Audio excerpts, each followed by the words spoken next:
نوی کور نوی ژوند. ژر ژر لاس وښوروئ چې خلاص شي. د مینې لنډې ورځې دي تر څو چې سترګه کته پورته کوي تور ماښام کېږي. هو غوټۍ نه دي دې اورېدلې چې وایي تر څو زه شوم راولاړه د منې ورځ ورانه لاړه. په رښتیا هم چې وروسته له غرمې لمر منډې وهي.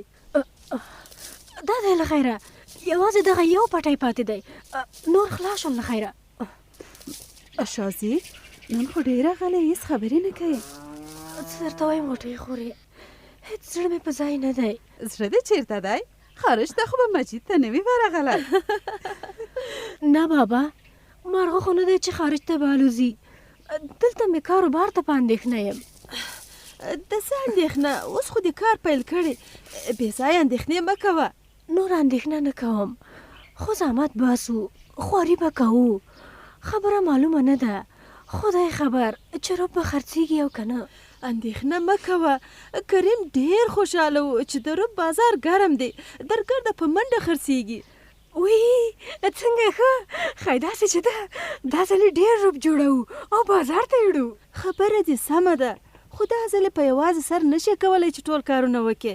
یو څو سړي د کار لپاره ونیسه چې بوتلونه دې تر بازاره درته یوسي. ته به د رومیانو ټولولو او روب جوړولو ته وزګاره شې. وش ښاپېرۍ خورې، سړیان خو خوشي کار نه کوي، هغوی به پیسې غواړي. د اوس لپاره مې کاروبار نوی پیل کړی، دومره روپۍ در سره نشته چې هغوی ته یې ورکړم.